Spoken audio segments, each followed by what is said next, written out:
Hola, me presento, mi nombre es José Alejandro Cano Tavera, soy estudiante del Politécnico de Misasa Cadavid. Este video corresponde a la materia de estadística y mi tema de elección, como pueden ver, fue la ANOVA unifactorial, donde el objetivo de este video es introducir este tema y aplicarlo a mi carrera, que es tecnología en química industrial y laboratorio, y pues para eso tenemos que saber primero qué es el ANOVA unifactorial. Entonces vamos a proceder a explicarlo. Y lo primero que tendríamos que explicar es la pregunta que todo el mundo se haría, que es la que vemos en el primer recuadro, que dice: ¿qué es el ANOVA unifactorial?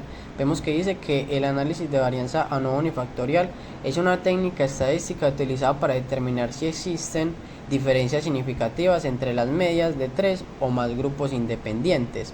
Este método lo aplicaríamos cuando tenemos un solo factor o una variable independiente categórica, y supongamos que queremos analizar su efecto sobre una variable dependiente continua. Vemos en el segundo recuadro que nos dice: para la aplicación de este método se debe tener en cuenta lo siguiente. Primero sería una hipótesis nula, donde esta hipótesis todos los grupos son iguales, ¿cierto? Esa sería la hipótesis. La segunda es hipótesis alternativa, donde al menos hay una media diferente. Y para los que se preguntan que qué es una hipótesis, bueno, una hipótesis es prácticamente una proposición sobre los parámetros de una o más poblaciones. Y cabe recalcar que, o sea, las hipótesis siempre son proposiciones sobre la población o distribución bajo el estudio, y no proposiciones sobre la muestra.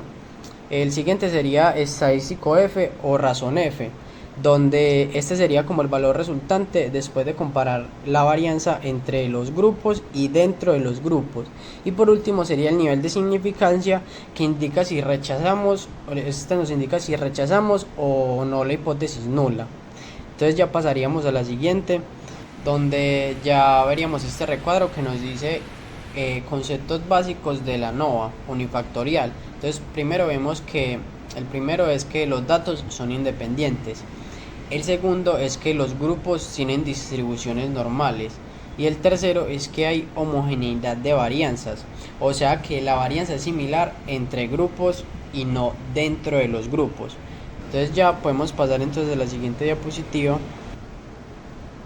Y es que una de las aplicaciones de la ANOVA unifactorial es en el equilibrio químico, ya que, como lo vemos acá, este se aplicaría analizando cómo un factor experimental puede influir en la constante de equilibrio de una reacción química.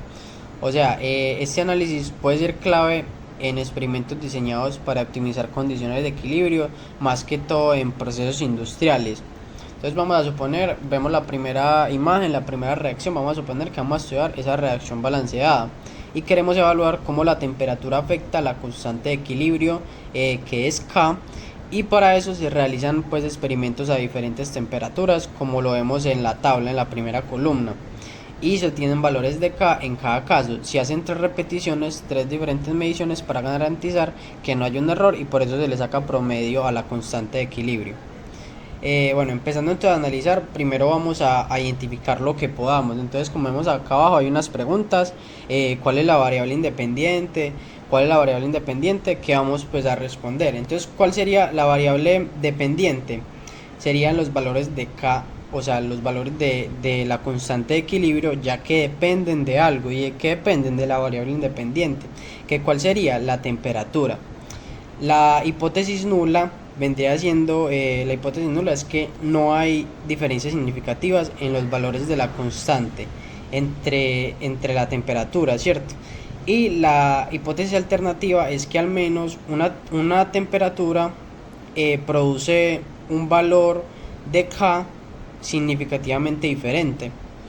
Entonces ya vamos a pasar a la siguiente diapositiva, donde lo que haríamos era ver los pasos, como vemos acá en el recuadro, los pasos para el respectivo análisis. Primero sería calcular esas varianzas. ¿Cómo lo haríamos? O sea, lo haríamos determinando la variabilidad entre los grupos de temperatura, y dentro de cada grupo, que serían o vendrían siendo las repeticiones. El segundo punto es aplicar el ANOVA unifactorial.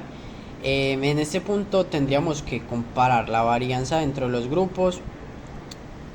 Si el estadístico F es significativo, el nivel de significancia va a ser menor al 5%, por lo cual se podría afirmar que en este caso la temperatura afectaría la constante de equilibrio.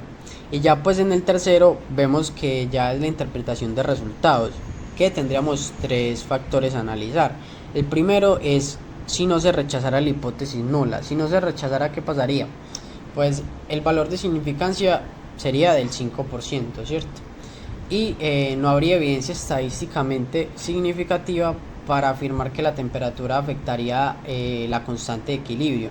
O sea, en este caso podríamos concluir que la temperatura no tiene impacto sobre el equilibrio químico en esas condiciones estudiadas, o que la variación observada del equilibrio químico se debe al azar de errores experimentales. ¿Qué aplicación le podríamos dar a esto? Pues en este caso podemos decir que la reacción en equilibrio tiene una dependencia mínima con respecto a la temperatura, pues dentro del rango evaluado, lo cual puede ser útil, digamos que para procesos industriales que quieran estabilidad en distintas condiciones térmicas. Y el segundo ya vendría siendo si no se rechazara la hipótesis nula, por lo cual aquí el valor de significancia sería menor del 5%, y le podríamos dar una interpretación de que habrían diferencias significativas entre los valores de K, que es la constante de equilibrio, a diferentes temperaturas. Y ya por último tendríamos si las variaciones dentro de los grupos superan las variaciones entre los grupos. Entonces en este caso la varianza dentro de los grupos serían los errores experimentales o replicaciones que se hagan.